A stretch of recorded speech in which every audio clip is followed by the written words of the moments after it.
What's good, y'all? It's been a long time, but we about to get back into it with these videos because I actually miss YouTube. But on this video, I'm doing a quick install of the Sensational HD Lace Front Wig Cloud 9. What lace? I think it's called Zelena. There it is. Yeah, Zelena in the color Flamboyant Sand. To be honest, the hair is cute, but it looks synthetic and it tangles a bit. It's long. It's down to my waist. The hairline is decent. It's plucked, but you can pluck it again however you like to do your hairline. Anyway, I'm applying this with some got to be glue because I want a temporary hold and for about a day or two, so this will work. So right now I'm just taking it and just spraying it and letting it get tacky for a little bit. I'm gonna pull this lace down, align it with where I want to, because I got a big old 5 head, so I got a lot of forehead to play with. So I'm gonna just push it down there. Let's see, that stocking cap, but like I said, this is just temporary. But anyway, you know how some of the girls, they like to cut their lace after they apply the wig. I'm old school. I like to do mine before, because that way I don't like seeing the lace, so much of the lace, and I feel like once you glue it down, it should be down, it should be set. And like I'm putting this what do you call this headband thing on. This video is going too fast for me. Anyway, I put the headband thing on to hold the lace down even more. Right now I'm just having some fun, just putting on some makeup. Y'all know I don't know what I'm doing when it comes to makeup. I am no pro. I'm still trying to color match and find the right foundation that works for me. Right now I'm using the Rihanna, the Fenty, I forgot the color, but I think it's like the normal 20 or 21 or something like that. Next I'm applying some concealer because I got some eye bags, so I'm gonna do that, and I'm gonna just let the music play and let you guys see how this turns.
And I'm back just like that. So the wig's been sitting for a minute. I got my little makeup on. It looks decent. It's not the best, but you see that?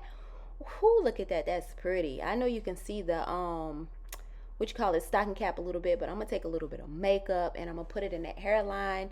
And to be honest, guys don't even be noticing. It be the females who be noticing. So I really don't care about a female be like, oh, I see where your hairline starts and stuff like that. It's really the guys, and for me, like if I feel comfortable with it, I'm good. So I'm just gonna apply some little makeup, then I'm gonna comb it out. See what I mean? Like it's tangling. It's a synthetic, so it's gonna tangle, but once you comb it out real good, it's gonna sit in place for a little bit until you start moving around, a lot, or sweating.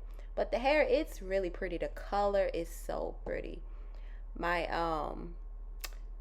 guy friend said he really don't like it because it makes me look older, but nah, I don't think that's the case. I like it. See, it's tangling again, but once you comb it out real good, yeah. Oh, and as far as for the baby hairs, I don't believe in all that swooping and stuff. However it falls, it falls. And with this bright light, the lace is looking white. It may be a little white, but it's not all that white. But anyway, I'm gonna just put these baby hairs over it to just disguise it a little bit. You guys will see in the pictures at the end that it doesn't look that bad. But yeah, this is the hair. I like it. What do you guys think? And like I said, I've been gone for a minute. I've been doing a lot of stuff. I lost a lot of weight. I went vegan. I'm just happy with everything in life. I'm still working overseas. I'm in Poland right now. So that's that's about all. I'll see you guys later. Thank you for watching.